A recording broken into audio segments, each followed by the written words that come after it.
Bonsoir à vous, merci d'être au rendez-vous de cet entretien. Un entretien qui s'intéresse aux recherches sur les plantes médicinales. À quelle fin? C'est le thème qui nous retient aujourd'hui. Et pour en parler, nous sommes avec un physiologiste pharmacologue. Il répond au nom de Jean-Robert Clotoé. Monsieur Clotoé, merci d'être là ce soir. Merci à vous, madame. Bonsoir. Bonsoir. Alors, avant d'entrer dans le vif du sujet, j'aimerais partager avec vous, monsieur, notre invité, et vous, mesdames et messieurs, ces propos du directeur régional de l'OMS pour l'Afrique en 2002. Il disait ceci: environ 80% des Africains ont recours à la médecine traditionnelle. Pour cette raison, nous devons agir vite afin d'évaluer son innocuité, son efficacité, la qualité, la standardiser et protéger ainsi notre héritage et nos connaissances traditionnelles. Où est-ce que nous en sommes aujourd'hui lorsqu'on parle de cette médecine traditionnelle qui demeure le premier recours des pays africains, même également des pays très industrialisés? Nous aurons la réponse avec notre invité déjà présenté après ce reportage réalisé sur la médecine traditionnelle. On suit et puis on revient sur le plateau pour échanger. La médecine traditionnelle, le premier recours de 60 à 80% des populations africaines.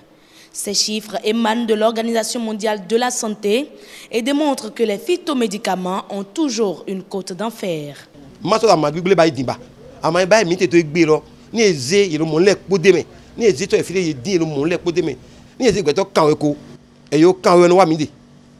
Malgré tout, elle s'impose à la médecine occidentale dite moderne.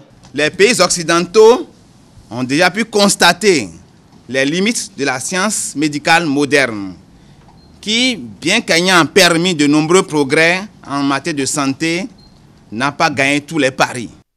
L'OMS en est consciente et prône l'intégration de la médecine traditionnelle dans le système de santé des pays africains en fonction de leur innocuité, efficacité et qualité. 14 pays ont émis des autorisations de mise sur le marché de certains produits utilisés en médecine traditionnelle pour le traitement de maladies prioritaires contre un seul en 2000. Dans le but d'améliorer les compétences du personnel de santé, 19 pays ont intégré la médecine traditionnelle dans les programmes d'enseignement des étudiants en sciences de santé. De même, le nombre de pays qui ont mis en place une réglementation sur les tradis praticiens de santé a fortement augmenté, passant d'un seul à 31.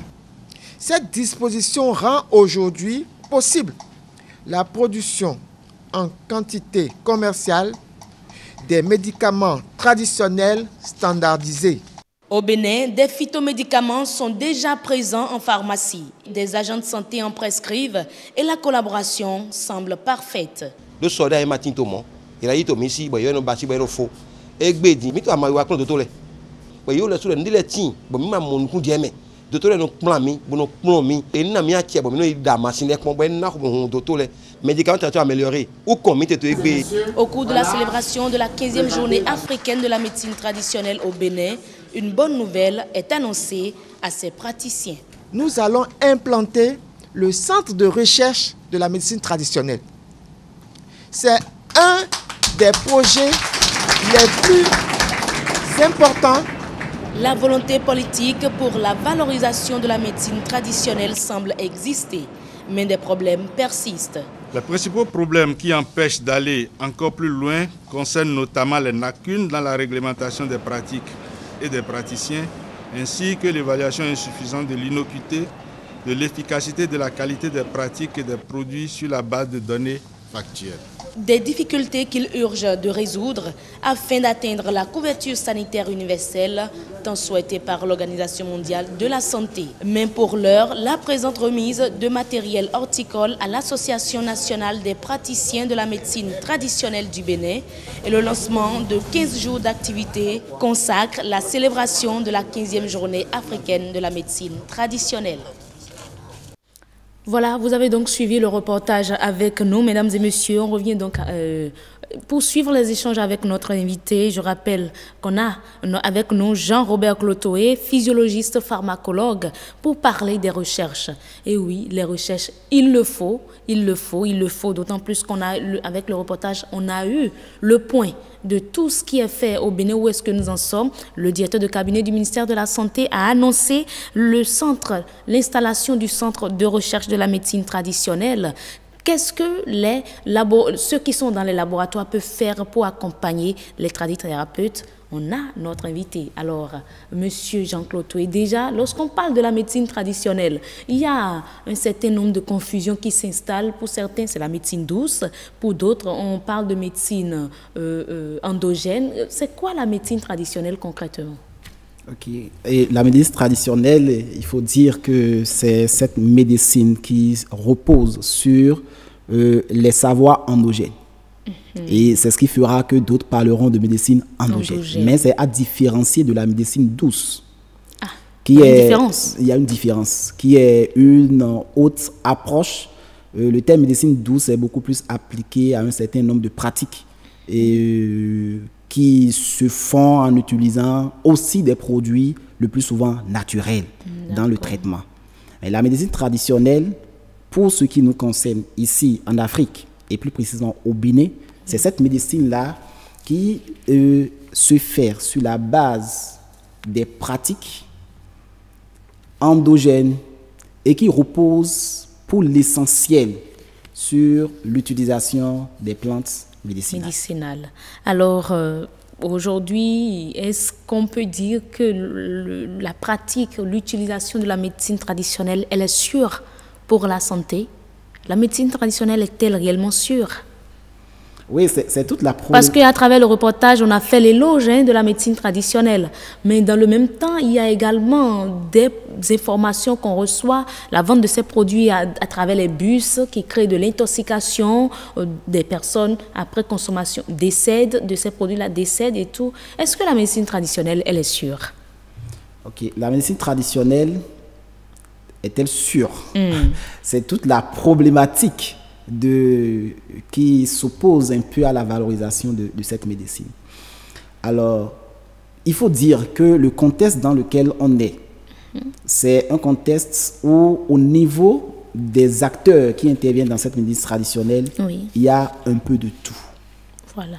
Il y a réellement ceux qu'on peut appeler des praticiens de la médecine traditionnelle, qui aujourd'hui sont bien connus, répertoriés, et qui ont une certaine reconnaissance dans la communauté où ils se trouvent. Parce que, en fait, la définition même de praticien de la médecine traditionnelle est associée à une sorte de reconnaissance. C'est des gens qui officient dans leur milieu depuis des années et on les reconnaît comme possédant effectivement cette capacité de pouvoir guérir telle ou telle maladie. Mais aujourd'hui, il faut dire que le secteur est envahi par beaucoup d'acteurs et certains ne peuvent pas être véritablement qualifiés de praticiens de la médecine traditionnelle, mais occupent le secteur, fabriquent des produits et les mettent en vente. Or, en réalité, avant que des produits ne soient dispensés, ne soient mis en vente, il faut que ces produits-là aient satisfait à un certain nombre de règles. C'est ce qu'on appelle, il faut que ces produits-là soient homologués. Voilà. Nous sommes d'accord. Mais les produits ne sont pas homologués. Une grande partie des produits, la majorité n'est pas homologuée et est vendue. Un produit qui n'est pas homologué, qui est vendu, on ne peut pas garantir de son efficacité. D'accord, de sa qualité. Mais la médecine traditionnelle, comme le reportage l'a montré, c'est notre médecine. C'est notre médecine, nous devons nous en approprier. La médecine traditionnelle, oui. Il y a tout ce qu'il faut dans cette médecine pour apporter à la population des réponses en termes de médicaments pour soigner les affections dont nous souffrons. Toutes les affections, la médecine traditionnelle peut intervenir à tous les niveaux. La plupart. Ce qui reste, et c'est là où le rôle de la recherche intervient, c'est pouvoir faire le tri pour savoir quel produit traditionnel garantit effectivement a une certaine qualité, une certaine innocuité pour les patients et évidemment est doté de l'activité thérapeutique qu'on lui attribue. C'est là où la recherche intervient. Mais avant de parler précisément de cette recherche-là, qui nous réunit d'ailleurs ce soir, que dites-vous de ces produits pharmaceutiques, autant pour moi de ces produits de la médecine traditionnelle qui se retrouvent aux côtés des produits pharmaceutiques en pharmacie? Bon, je vais pas, je pourrais pas apprécier. Je suppose, puisque j'ai eu la chance d'avoir travaillé évidemment avec les cadres de la DP-Med sur les tests d'homologation des médicaments traditionnels à base de plantes. Je suppose que ces produits qui se retrouvent, c'est des produits qui ont été homologués. Si ce n'est pas des produits homologués, là, il y a un problème. Parce que normalement, un produit qui se retrouve dans les officines doit se retrouver sur la liste des produits homologués par la structure compétente. Et dans ce cas d'espèce, il s'agit de la direction des pharmacies du médicament et des explorations diagnostiques.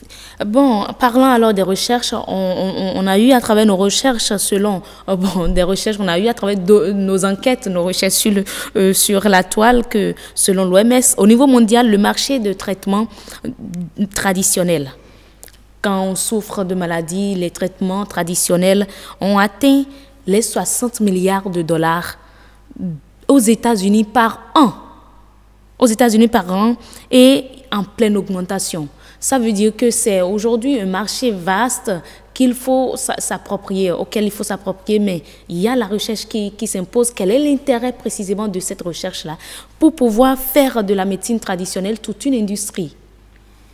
Le rôle de la recherche, c'est bien entendu d'accompagner cette médecine traditionnelle.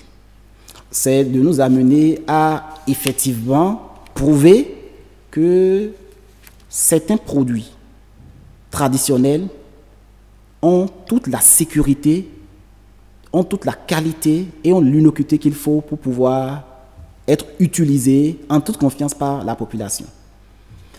Donc, c'est la recherche qui vient clarifier un peu tout ce que nous avons dans notre paysage, dans notre contexte, comme produit à base de plantes, et qui dit alors quel produit, effectivement, peut être considéré comme un produit.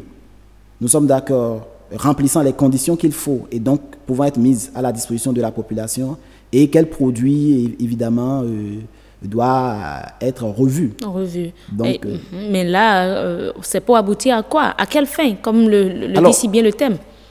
La fin, c'est effectivement de permettre à la population de pouvoir avoir accès à ce qu'on va appeler des médicaments traditionnels améliorés. Alors, c'est-à-dire? Les médicaments traditionnels améliorés, c'est des médicaments, je vais reprendre, qui ont eu certaines améliorations. Oui, l'amélioration se situe où? Voilà. C'est que c'est des médicaments dont on est sûr de la qualité, qui ne sont pas toxiques. Nous sommes d'accord?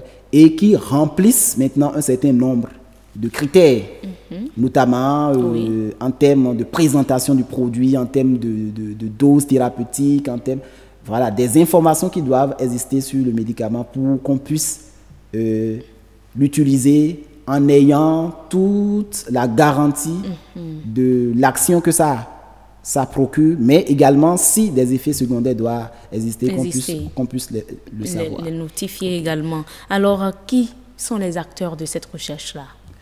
Les acteurs de la recherche, je dirais les acteurs majeurs de la recherche, ce sont les scientifiques. C'est-à-dire les chercheurs qui se retrouvent dans nos laboratoires universitaires, dans nos instituts de recherche, c'est les acteurs majeurs, mais également certains praticiens. Parce que je voulais poser la question. Oui, certains praticiens également sont dans la dynamique de la recherche. Sauf que la question, c'est les normes à respecter pour parler d'une démarche scientifique rigoureuse qui parfois font défaut. Il y a une troisième catégorie d'acteurs qui intervient dans ce secteur, c'est certaines structures mixtes qui à la fois utilisent les méthodes modernes, mais également qui utilisent des médicaments à base de plantes et qui sont également des structures de recherche. Il y a par exemple le centre Seyon. Il y a par exemple l'hôpital Saint-Jean-de-Dieu de Tangueta, oui. Où il y a Avec à le côté frère des Florent. méthodes modernes, il y a également une petite division où il y a des plantes. Et pour certaines affections, ces plantes-là sont proposées également. Et donc, à travers les résultats issus de ces traitements, Oui. on peut considérer que certaines preuves scientifiques de l'efficacité de ces produits-là sont établies. Mais les acteurs majeurs, c'est les chercheurs qui sont au niveau des laboratoires et des instituts de recherche. On espère vivement que les tradithérapeutes eux-mêmes, hein, ceux qui sont au cœur de la chose, seront vraiment impliqués dans ces recherches-là au niveau de vos laboratoires. Mais toujours me référant à l'OMS, environ 25%, selon l'OMS, 25% des médicaments modernes dérivent de plantes utilisées tout d'abord en médecine traditionnelle. Alors, quelles sont les méthodes que vous utilisez au niveau de vos recherches pour faire sortir les produits, les médicaments traditionnels améliorés? Ok. Il faut dire que la recherche scientifique sur les plantes médicinales au Bénin, on peut dire que globalement, il y a 4 approches. Il y a les enquêtes ethnobotaniques ou ethnopharmacologiques qui sont réalisées. Ces enquêtes... Épargnez-nous un peu les termes techniques. C'est des enquêtes qui visent tout simplement Oui. à documenter, à recenser les plantes qui ont des propriétés ou auxquelles on attribue des propriétés médicinales. Nous sommes d'accord. Donc, ça, c'est déjà un aspect de la recherche. Et là, c'est beaucoup plus les botanistes, c'est beaucoup plus les ethnologues, c'est beaucoup plus parfois les sociologues, les géographes, mais aussi des biologistes qui s'investissent dans ce tasse. L'importance ici, c'est de pouvoir documenter les savoirs parce que vous le savez très bien, cette médecine traditionnelle, elle n'est pas documentée. Nous n'avons pas une pharmacopée écrite. Et donc, c'est à travers ces recherches que les chercheurs arrivent à pouvoir documenter des plantes, documenter des recettes qui sont utilisées pour traiter telle ou telle affection. Ça, c'est un premier niveau. Le deuxième niveau de recherche, c'est des chercheurs qui vont maintenant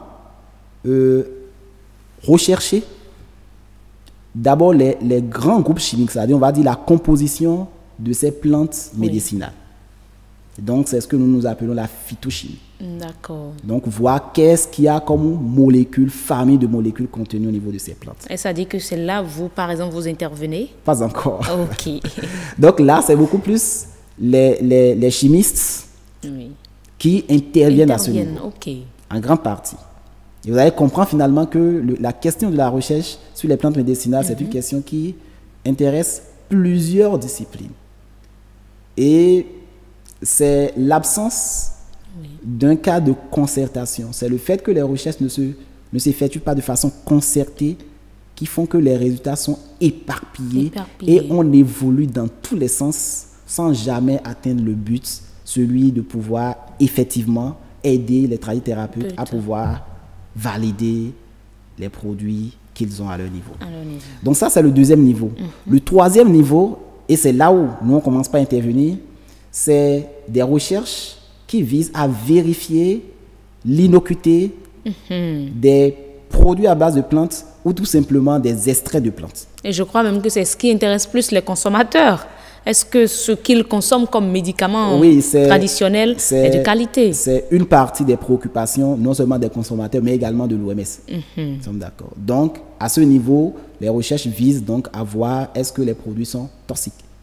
Donc, c'est les tests de toxicité. Et c'est là que vont intervenir le physiologiste, le pharmacologue, mais le toxicologue et d'autres aussi encore, le biochimiste et ainsi de suite.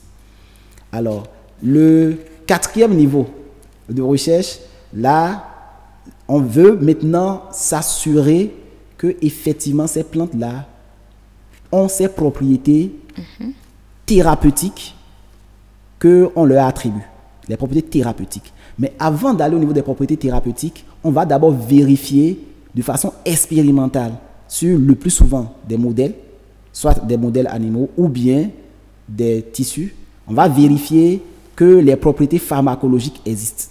Donc, nous sommes à l'étape des tests précliniques. Si ces propriétés pharmacologiques existent, oui. c'est seulement en ce moment qu'on peut passer maintenant à l'étude sur les propriétés thérapeutiques. Donc, on passe maintenant aux études cliniques. Donc, vous voyez, à chacun de ces niveaux, la recherche scientifique intervient. À chacun de ces niveaux. Mais tout ça va prendre combien de temps? Les recherches sur ces produits, ces plantes-là vont prendre combien de temps? Ou bien il y a déjà des résultats palpables, tout dépend de la dynamique des résultats majeurs? Tout dépend de la dynamique dans laquelle s'inscrit, je dirais, le pays. Parce que, tel que ça se déroule actuellement, oui. Il faut dire que chaque chercheur s'engage dans la recherche le plus souvent, c'est pour des raisons académiques ou pour des raisons d'évolution de carrière. Alors, ce qui fait alors qu'il n'y a pas une vision d'ensemble. Les recherches ne sont pas forcément orientées vers les préoccupations majeures du pays. Par exemple, au Bénin, on sait ce qu'on retient comme maladie prioritaire. Nous sommes d'accord, c'est le paludisme, c'est les infections respiratoires aiguës, nous sommes d'accord, c'est l'anémie et ainsi de suite. Mais il n'existe pas encore une structure, un accompagnement, un cadre qu'il faut pour permettre aux chercheurs d'effectuer des recherches sur ces maladies prioritaires. Donc finalement, pour la plupart du temps, oui. C'est des recherches qui sont effectuées, comme je l'ai dit, juste pour pouvoir finaliser. Et on soutient, l'ORTB vient, couvre, fait la couverture médiatique, mais après tout rentre dans les tiroirs. Ça va dans les tiroirs et comme c'est des recherches qui sont isolées, il est difficile de pouvoir les capitaliser pour pouvoir, sur la base de ces recherches, arriver véritablement maintenant à permettre à ce que de la médecine traditionnelle sortent des médicaments traditionnels améliorés. Donc on n'a encore rien sous la main là? Ou on a quelque chose déjà sous la main? Non, des choses qui nous intéresse. Il y a des choses sous la main. Il y a des choses sous la main. Mais on peut faire un bond spectaculaire si véritablement le cadre existait pour permettre à ce que la recherche puisse se faire de façon intégrée en associant tous ces acteurs dont j'ai parlé. Vous voyez, je disais le botaniste, l'écologiste, parce qu'il faut dire que par la suite, ces plantes-là sont prélevées dans un milieu et il faut garantir également la biodiversité parce que les modes de prélèvement de ces plantes par les thérapeutes font que parfois il y a des plantes qui sont menacées, sinon il y a des plantes qui ont déjà disparu. Tout à fait. Parce que dans votre reportage, on a bien vu, ce n'est pas que les feuilles. Si c'est les feuilles, ça passe encore. Mais c'est les écorces aussi. C'est les racines aussi. Tout ce qu'il y a sur l'arbre à utiliser. Donc, la recherche doit être une recherche intégrée. Et c'est en cela que c'est bien. Nous, les chercheurs, nous sommes...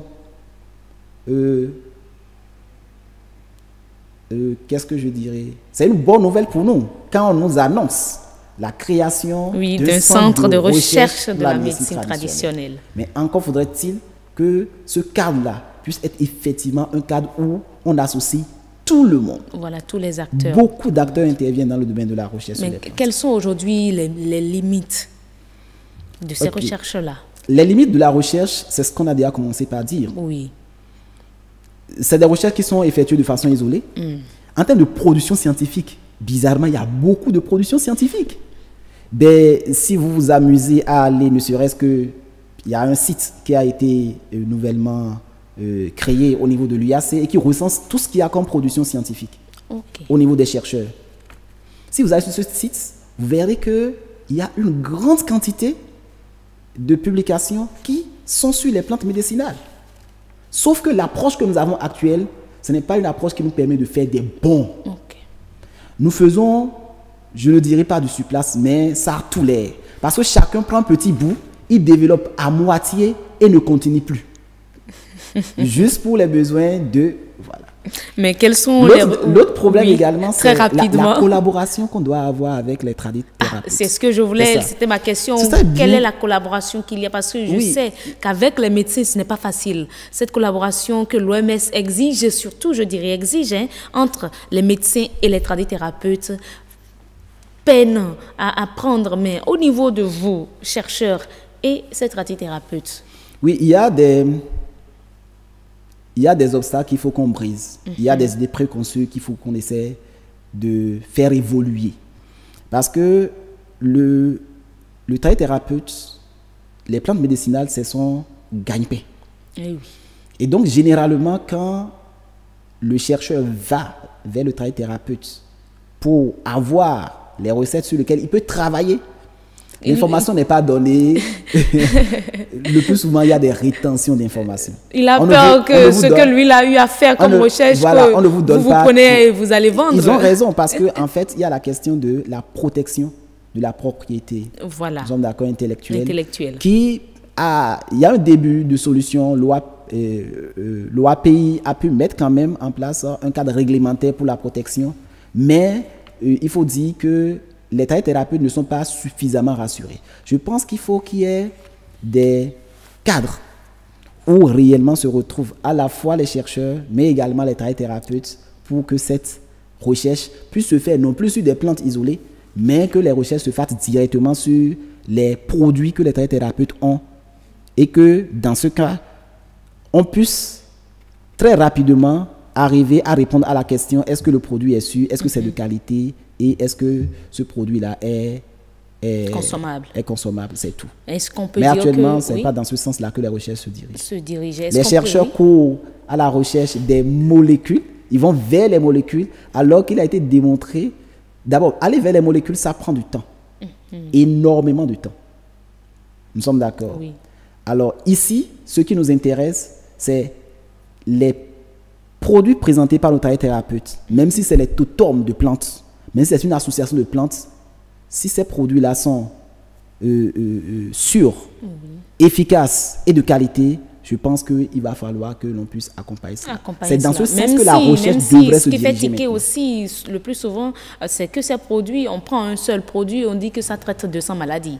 Ça fait peur. Raison pour laquelle certains chercheurs s'investissent plus dans les molécules. Parce qu'il n'y a pas de recherches qui ont été effectuées sur ces plantes. Parce que si on effectue une recherche, on ne peut pas, pour un seul produit, pour, comment dit-on, une dose donnée, on ne peut pas guérir plusieurs maladies. Ah, le spécialiste, le chercheur, il le confirme sur ce plateau. Mais alors, est-ce qu'on peut dire que ce sont là les enjeux des MTA, des médicaments traditionnellement améliorés ou traditionnels améliorés aujourd'hui dans notre pays? Les enjeux, c'est qu'il faut vraiment une synergie d'action entre les chercheurs et les thérapeutes pour que nous puissions rapidement aller vers les médicaments traditionnels améliorés. Tant que nous allons continuer par évoluer de façon séparée. Quand je dis les chercheurs, c'est y compris les médecins parce qu'ils vont s'associer à la phase clinique. Tant que nous allons continuer par évoluer de façon séparée, nous ne pourrons pas véritablement faire avancer notre médecine traditionnelle. Et nous allons perdre beaucoup pour la population parce que, évidemment, la population a besoin de réponses et de réponses tout de suite. Surtout dans le contexte dans lequel nous sommes. Où les médicaments modernes sont de moins en moins sûrs. Eh oui, tout à fait. De moins en moins sûr, hein, parce que chaque année, je dirais, il y a quand même l'Union européenne qui retire certes. Voilà, mais et là, on s'inquiète. Si ce n'est pas que le circuit d'approvisionnement aussi, parfois, n'est pas très sûr. Voilà, donc, il y a tellement de choses. Donc, nous avons intérêt à faire la promotion de cette médecine. Certains pays l'ont compris, comme le Mali, où il y a des instituts, où réellement les thérapeutes travaillent de concert avec les chercheurs. Et tout se passe dans une certaine bonne ambiance pour que cela puisse aller. Et je crois que ce sera votre mot de la fin d'ailleurs, votre conclusion, parce que le temps qui nous est imparti tire à sa fin. Je crois que c'est déjà la conclusion. Je vais inviter très rapidement les autorités à pouvoir accompagner. Il y a des initiatives dans ce sens, notamment au niveau de l'UAC aujourd'hui. Nous avons pu mettre en place un laboratoire qui permet tout au moins en ce qui concerne la recherche de pouvoir faire tout le circuit. C'est un pas. On aura le temps de revenir sur ce plateau pour aborder les recherches. C'est énorme. C'est énorme. On aura le temps de revenir sur le plateau. Merci déjà pour la disponibilité, Jean-Robert Clotoé, pour avoir abordé la question avec nous. Alors, comprenez donc, mesdames et messieurs, les recherches sur les plantes médicinales, à quelle fin? On a répondu à la question. C'est pour obtenir ou pour aboutir aux médicaments traditionnels améliorés qui malheureusement se font rares sous nos cieux ici au Bénin. On aura le temps de revenir sur le plateau avec notre invité pour parler plus amplement du sujet. D'ici à là, merci beaucoup déjà. Alors, mesdames et messieurs, ce sera tout. D'ici à là, portez-vous très bien.